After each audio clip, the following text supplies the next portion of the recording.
I had the opportunity to collaborate with Grand Luxury Travel magazine and go on a culinary journey from Miami to Key West, experiencing life, culture, and dining in the Florida Keys. In the past, when I've thought about the Sunshine State, Miami was definitely the main attraction. But the Keys, I couldn't help but ask myself, what is it about the Keys that's so popular amongst seasoned travelers? Well, I had 3 days to find out. Once I arrived at my first destination, Isla Morada, we hit the water for some jet skiing through the coves. You can see why Isla Morada is also known as the Village of Islands. After a great run through the Gulf of Mexico, it was time to head over to Pierre's Beachfront Lounge in Morado Bay. Known for its exquisite cuisine and breathtaking sunsets, Pierre's Beachfront Lounge is located in an elegant colonial mansion. I had a chance to meet with Chef Julien Jean, whose culinary creations are inspired by places he's been to, whether Peru, France, Brazil, China, or the Caribbean. So tell me a little bit about the dish that we're going to experience today. This one is a miso marinated black grouper from Florida. Make sure it's from Florida, with black Chinese rice and coconut curry sauce. At Pierre, it's a different kind of crowd. It's a world travel crowd. So we want to bring a little bit of Asia in there. We want to bring a little bit of Spain. Okay, you're not in the Keys anymore. Where are you? It kind of leaves the mind to the imagination. So. It's day 2 and we're heading south. A 2.5-hour single-lane drive down the coast to Key West. Now this isn't a drive you rush. This is a drive you sit back and truly enjoy. 42 islands connected by bridges along one main road. The turquoise Gulf of Mexico on one side and the deep blue Atlantic waters on the other. Our first stop in Key West is for some coconut-encrusted jerk shrimp at Louie's Backyard, an old Victorian mansion with a huge cozy back patio overlooking the Atlantic Ocean.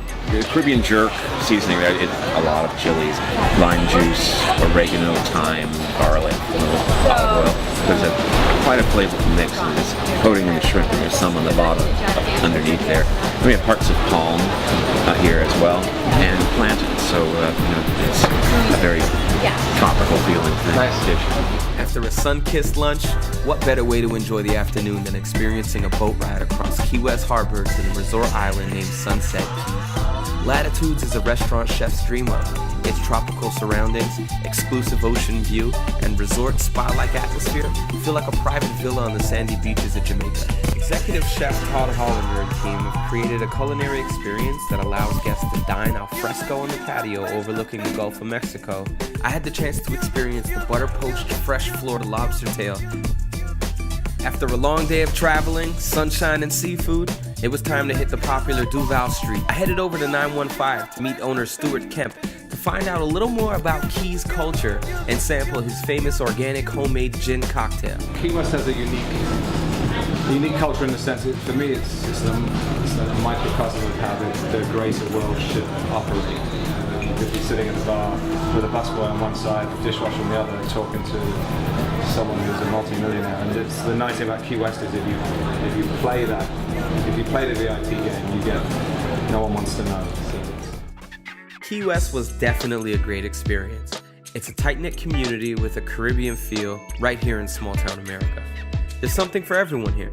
Positive atmosphere, great food, extremely friendly people, ready to greet you with a smile and a good conversation around any corner.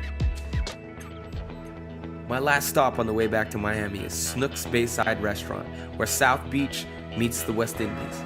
At this luxury Keys-style restaurant, patrons can choose to dine in the open-air dining room. Every seat in the restaurant has a waterfront view. The cuisine is a mix of Florida and Caribbean, including the yellowtail Bayside, pan-seared and served with crab cake and béarnaise sauce.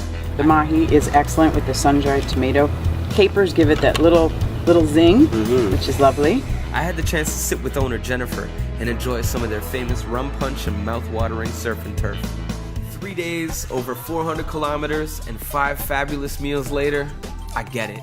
The restaurants have outstanding views and friendly service. The delectable food takes advantage of the abundance of locally caught yellowtail snapper, stone crabs, spiny lobster, grouper, Key West pink shrimp, and mahi-mahi. Each dish cooked with a unique touch. It's said that some of its inhabitants arrived for vacation and just never left. To understand why, one must experience it for themselves. I'm Peter John with Grand Luxury Travel magazine in the Florida Keys, where small-town America meets the Caribbean.